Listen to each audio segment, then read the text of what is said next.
Bismillahirrohmanirrohim. Assalamualaikum warahmatullahi wabarakatuh. Apa kabar Soli dan Soliha? Semoga pagi ini kalian semuanya selalu dalam keadaan sehat dan selalu semangat untuk kembali belajar bersama Bu Irma.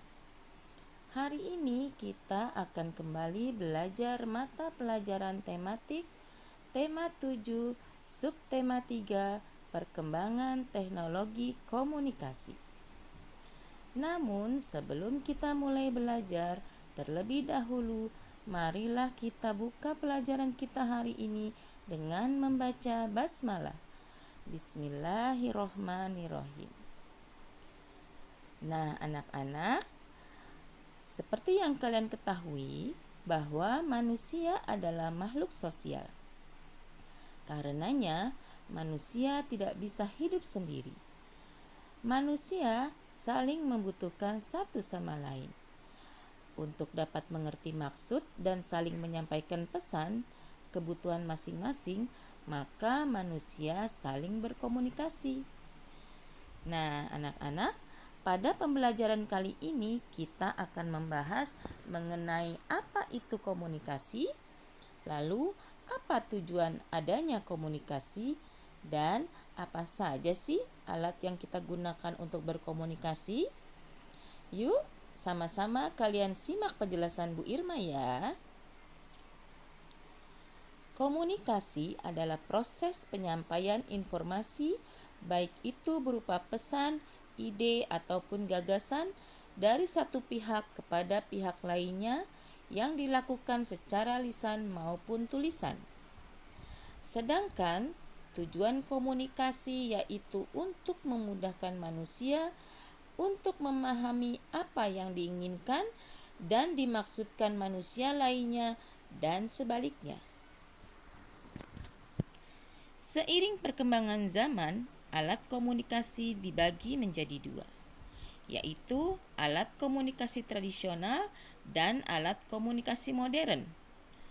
Apa saja sih alat-alat komunikasi tradisional? Pertama adalah asap, kedua adalah kentongan, ketiga burung merpati, keempat daun lontar, kelima surat, dan yang terakhir adalah telegraf. Mari kita bahas sama-sama. Yang pertama, asap.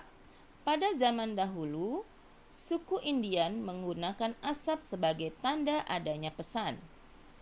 Kedua, kentungan. Masyarakat Indonesia pada zaman dahulu menggunakan kentungan sebagai tanda pesan adanya bahaya. Ketiga, daun lontar. Digunakan di Indonesia pada zaman dahulu untuk mengirimkan pesan jarak jauh. Keempat, surat. Alat komunikasi surat menyurat menggunakan kertas sudah dikenal di Indonesia pada zaman kerajaan Hindu dan Buddha. Yang kelima adalah telegraf. Telegraf adalah alat komunikasi yang menggunakan peralatan listrik untuk mengirimkan dan menerima sinyal sesuai dengan kode dalam bentuk pulsa listrik. Dan alat komunikasi tradisional yang terakhir adalah burung merpati. Dahulu kala, burung merpati dilatih kemudian dimanfaatkan untuk mengirimkan surat. Selanjutnya yang akan kita bahas adalah alat komunikasi modern. Apa saja sih? Yang pertama ada radio, kemudian faksimile, yang ketiga ada koran, TV, telepon, internet, HP, komputer atau laptop. Mari kita bahas satu-satu. Yang pertama adalah radio. Radio adalah alat komunikasi berupa suara dan sinyal dengan menggunakan gelombang elektromagnetik. Yang kedua adalah faksimile. Digunakan untuk menerima dan mengirim informasi berupa telefoto, baik tulisan maupun foto, ke mesin faksimil lainnya.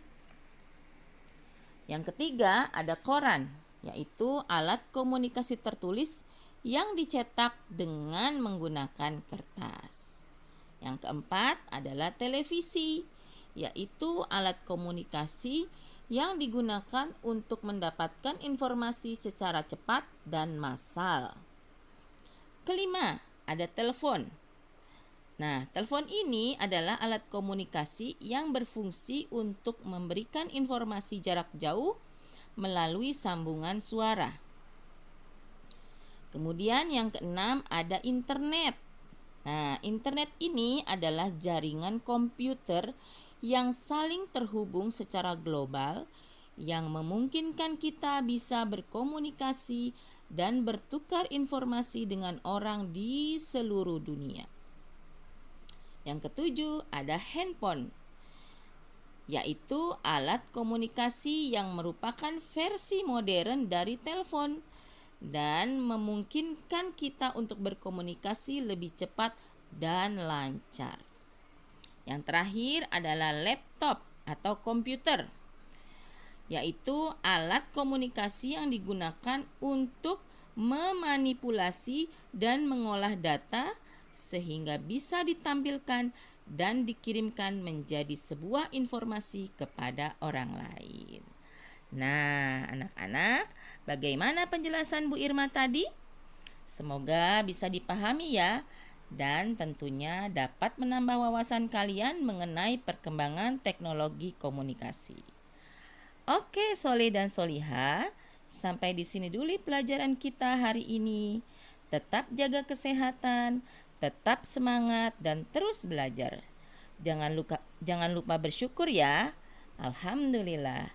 Subhanaka Allahumma wa bihamdika asyhadu alla ilaha illa anta astaghfiruka wa atubu ilaihi. Wassalamualaikum warahmatullahi wabarakatuh.